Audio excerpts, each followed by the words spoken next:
Good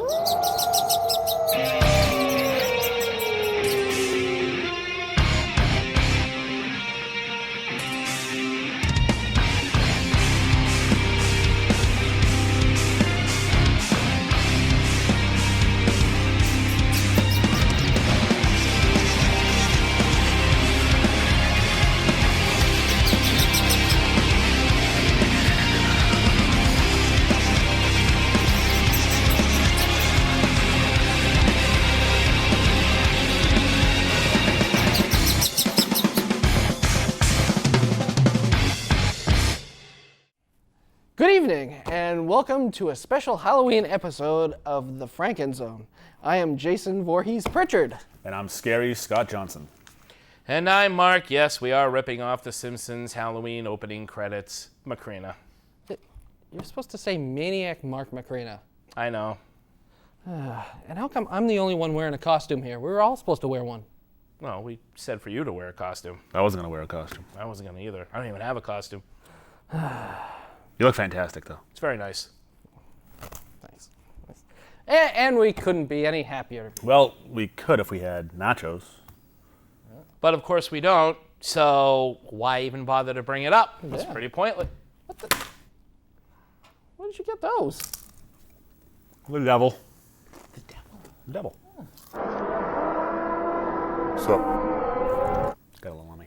What the hell? No pun intended. You sold your soul for nachos? Yeah, sure did. Sure, why not? They're good. Yes, Halloween, the holiday of holidays. And for us, Halloween is Christmas. So we figured we could just... Which would make Christmas what? Huh? Yeah, if Halloween is Christmas, then what's Christmas for us? I don't know. I don't know what to say. It's just an expression. You're reading... So is Christmas like Easter for us? Yeah, and then what is Easter for us? Good God. I mean, does that mean Easter's like Valentine's Day? Yeah, and Valentine's Day is like Thanksgiving. Yeah, wow. You know, that's mind-blowing. Okay, I'll wait. And Thanksgiving is, Kwanzaa. which would make Kwanzaa. Halloween! Of course! Excellent! I was too excited about that. Hey, can I have one? No. Yes, Halloween. That time of year when we carve a few pumpkins, tell a few ghost stories, stock up on candy, and give dentists enough work to put a down payment on a second summer home. But of course, the best part is the costumes. It's the one time of year when we can be anything we want to be. A chance to shed our normal routine selves and be something else. And even in the movies, we often see characters getting into the Halloween spirit, and many of them getting pretty creative with their costumes.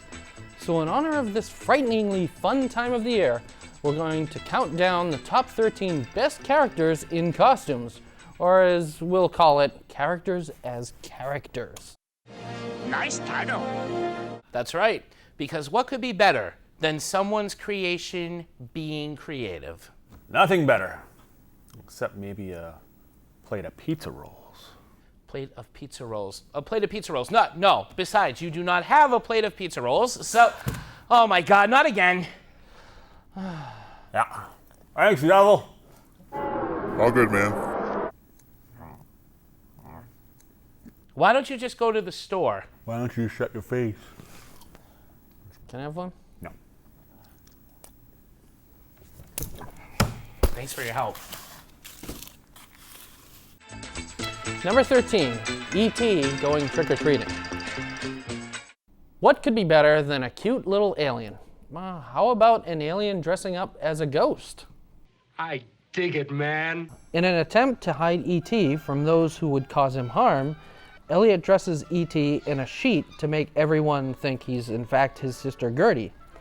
The ploy goes well, and soon E.T. is out and about, looking as cute as a button.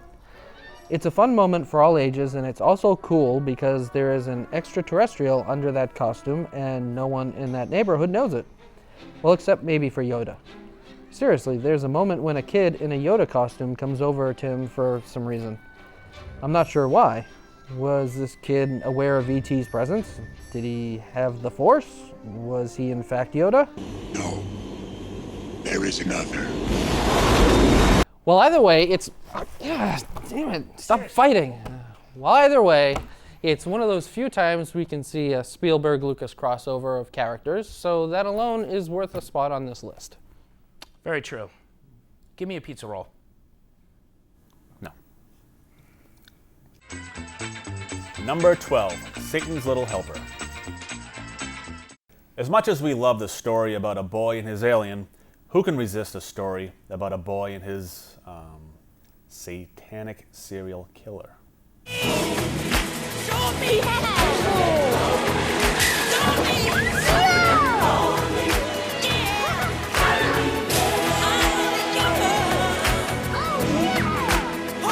Yes, for those who have had the privilege to stumble upon this movie, we couldn't help but add old Satan here to the list. Or rather, this awesomely over-the-top, creepy-looking Satan mask. Basically, a serial killer has picked a not-too-obvious motif to hide his identity in. And in this case, not-too-obvious motif actually stands for, my God, you might as well be wearing a sign around your neck saying, I'm in here! But anyhow, the kid who looks like a small version of Jason Pritchard is not fazed at all, that's you, by this strange figure in a nightmarish-looking mask. Besides realizing this kid isn't going to be initiated into a Mensa anytime soon, my cat's breath smells like cat food. we also see that he has befriended this masked killer despite his unholy appearance. Like me? Seriously? I don't know, ask the writer.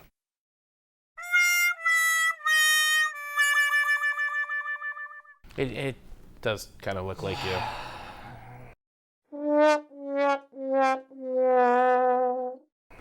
I guess the message the kid is trying to convey is not to judge a book by its cover.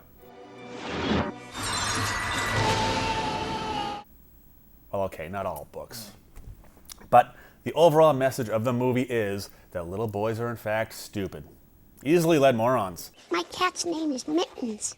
But either way, it's a great looking mask. The boys, you sold your soul for nachos and pizza But you should rolls. try them. I would like to. You can't. You know what? I want to go to heaven, so there. Number 11, The Simpsons.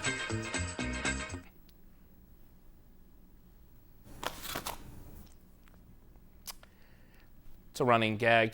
Yes, we all love the stories involved with The Simpsons Treehouse of Horror episodes. They're funny. Mind if I chew your ear? Dad, you killed the zombie Flanders. You was a zombie? Chilling. Die. Everybody die. Violent at times.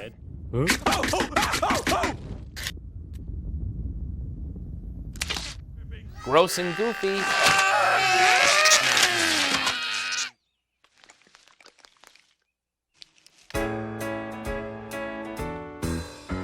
And at other times, they're just all around spooky and fun. But what's also great are seeing our beloved Simpsons characters dressed in great costumes, be it for trick-or-treating purposes or while playing another famous character in some farce. Here's Johnny! Don't! Some of the best including Bart as Alex from A Clockwork Orange, Mr. Burns as Dracula, Ned Flanders as Satan, and Homer as King Kong.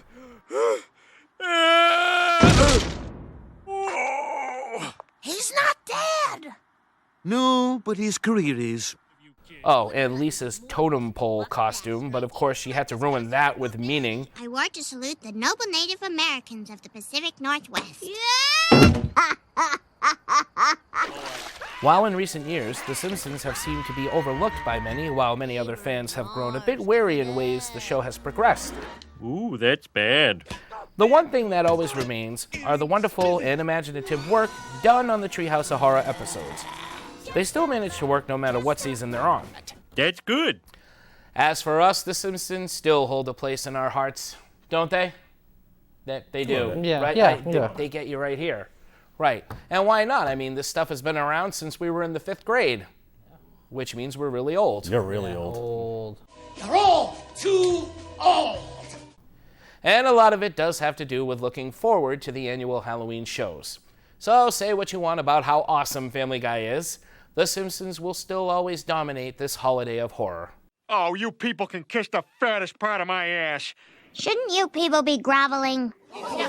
She'll want socks, too. I'll get socks. Number 10, the rabbit from Donnie Darko. Ever wonder what the Trix rabbit would have looked like had it been infected with rabies, possessed by the living dead, and infected with a zombie virus?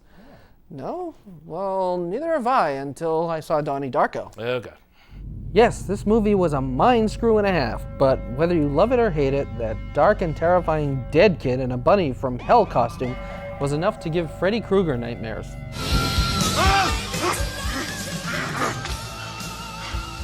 Nightmare. Just look at the design, its chilling grin. It's as if the Joker had used Smilex gas on the Easter Bunny. What's funny is that this creature is like a spirit animal for Donnie, a guide if you will. But let's face it, who in their right mind would listen to anything this thing would have to say? Sure, it looks awesome, but I'd rather have a great white shark spliced with a wolf, spliced with a spider, spliced with a chupacabra as my spirit animal. Screw that Bugs Bunny on crack. What? So a great white Chuba wolfen spider? That's what you'd rather see? It's on Sci-Fi tonight. Number 9, Night of the Demons. 2 things I've learned from this movie. Never have a Halloween party in a haunted house, and how to store your lipstick when you forgot your purse at home.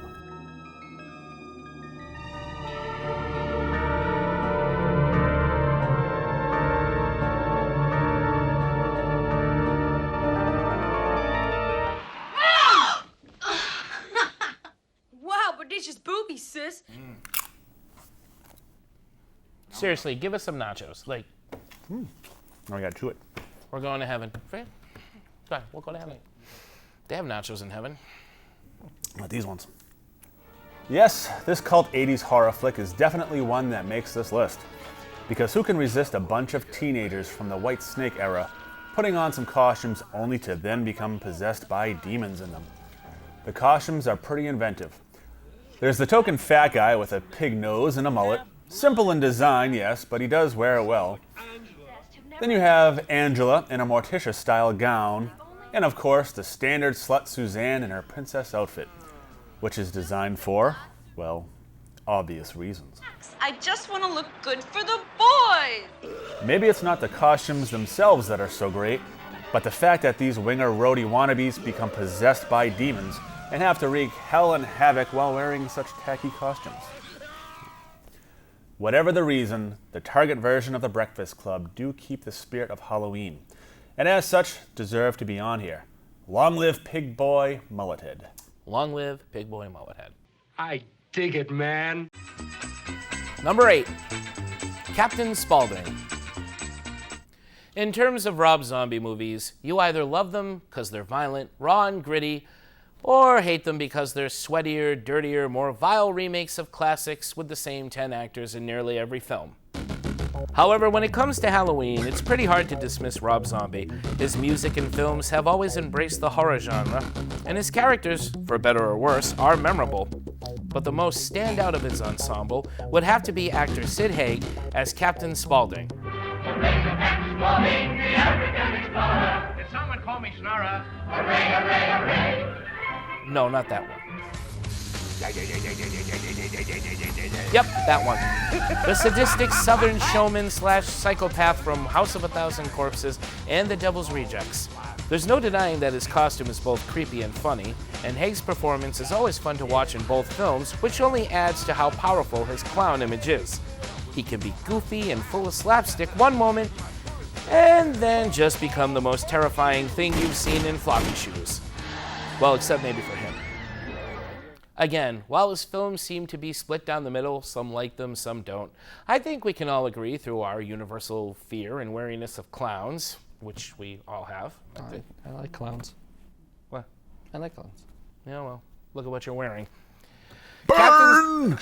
Bastards. Captain Spaulding's Clarabelle on a Bender is well worth a mention.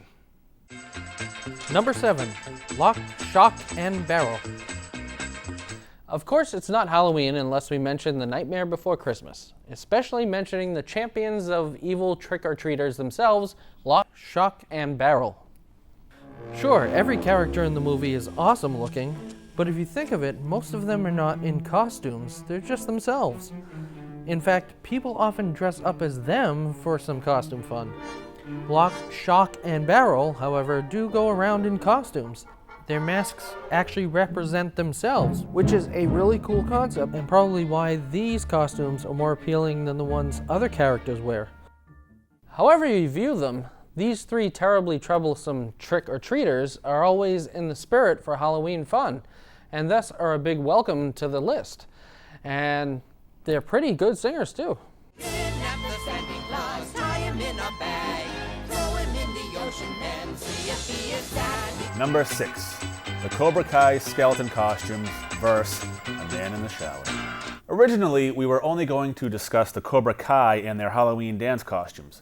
I mean, what could be better than the greatest small-town gang of Hitler Youth karate jocks dressed in leftover costumes from Bananarama videos?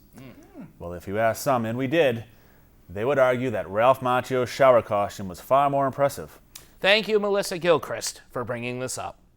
So which is better? Decisions. Let's look. On the one side, you have Johnny and the gang in some pretty creepy costumes, which, if you think about it, show that despite them being a bunch of alpha male jackoffs, they do show an incredible amount of team spirit in terms of taking the time to find costumes with a specific theme that they can all get behind. Part of a team. Teamwork. Sure, they may be bad to the bone, no pun intended, huh? But for better or worse, they are a team, and these costumes stand as a symbol to their loyalty to one another. Let's make it all fun, all for love.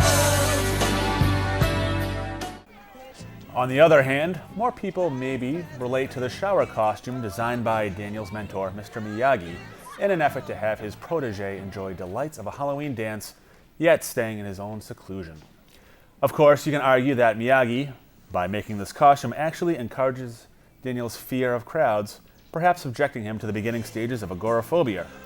Or I could just be reading way too much into that. Still, in terms of design and originality, this costume gets the extra points. Also, you can make out with chicks in public, and no one's the wiser. Jackpot. Whichever side you're on, it's clear that both costumes are memorable from a beloved classic of the 80s. Both costumes show excellent Halloween spirit, and it's pretty tough to choose between the two. Thus, they both belong on this list. Number 5, the sexy fairy tale werewolf women from Trick or Treat. For many, this modern horror film slipped under the radar. As far as we're concerned, it's a really good movie that sort of throws back to the anthology films like Creepshow and Tales from the Dark Side. It's gory, funny, genuinely creepy, and because it takes place on Halloween, has some excellent characters and costumes. Now, the obvious choice would probably be Simon, the little creepy guy in feety pajamas and a very cool-looking pumpkin/scarecrow mask that's actually a razor-toothed gingerbread man thing. And yeah, it's pretty awesome. But for me, it's the group of girls in sexy fairy tale outfits.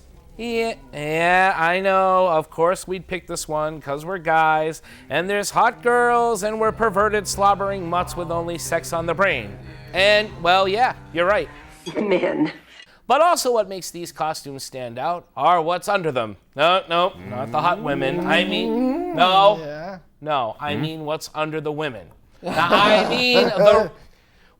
I mean the ravenous killer werewolves. Even better. That's right. These sexy girls in sexy costumes are in fact a pack of bloodthirsty werewolves that use their powers of hotness to lure stupid men to their doom.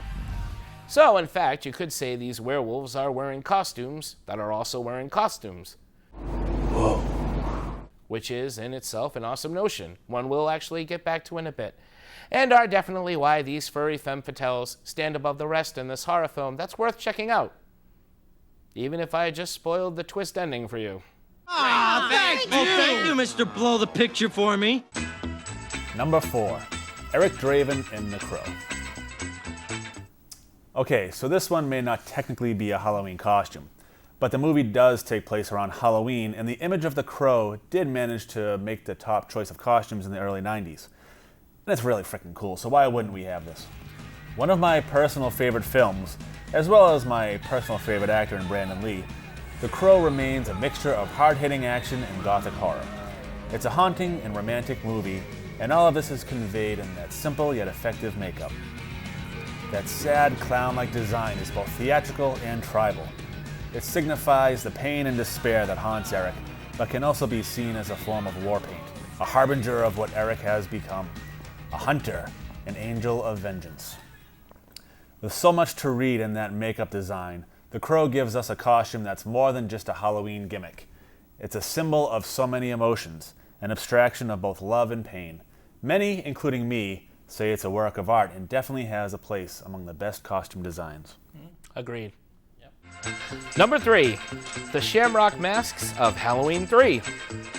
You know, sometimes it's not what the mask looks like, but what it does. Some masks instill fear.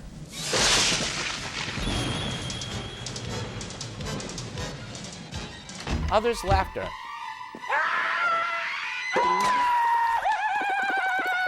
And some just make you go, what?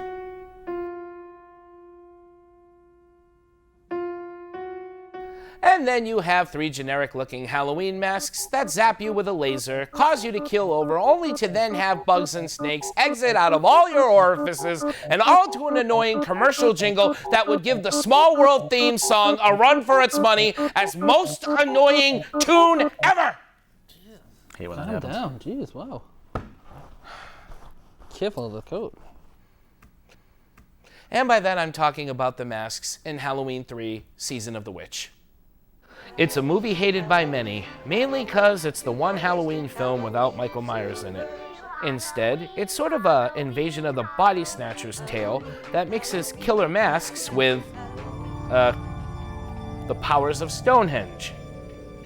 Yep, well, that's a piece of Stonehenge. Okay, yeah, why not? Stonehenge, where the demons dwell, where the banshees live and they do live well.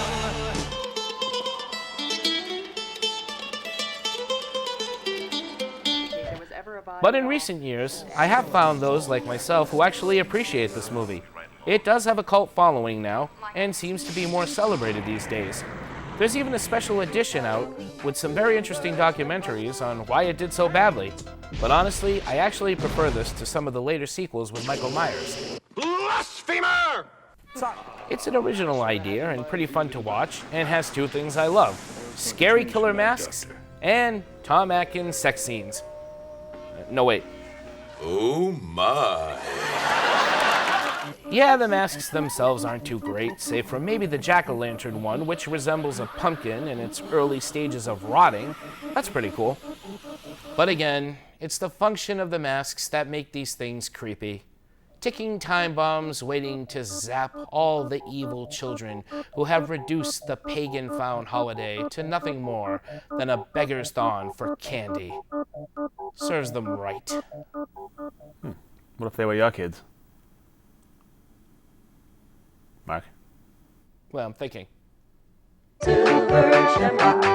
Number 2, Charlie Brown's costume in It's a Great Pumpkin, Charlie Brown. One of the things about Halloween costumes is that they aren't always so... Go ahead. Not at all distracting. Is that they aren't always so great, that it's either trying to find a good one, or it's better still trying to...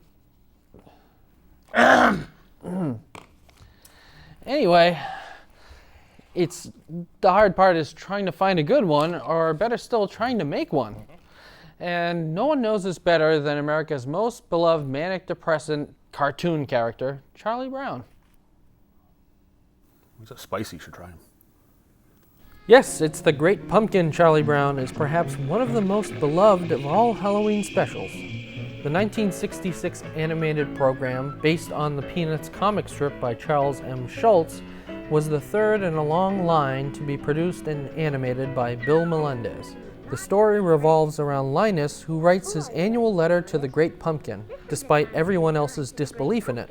However, Linus is convinced that the Great Pumpkin will come, and even persuades Sally to remain with him to wait. On Halloween night, the gang goes trick-or-treating. On the way, they stop at the pumpkin patch to ridicule Linus's missing the festivities, just as he did last year.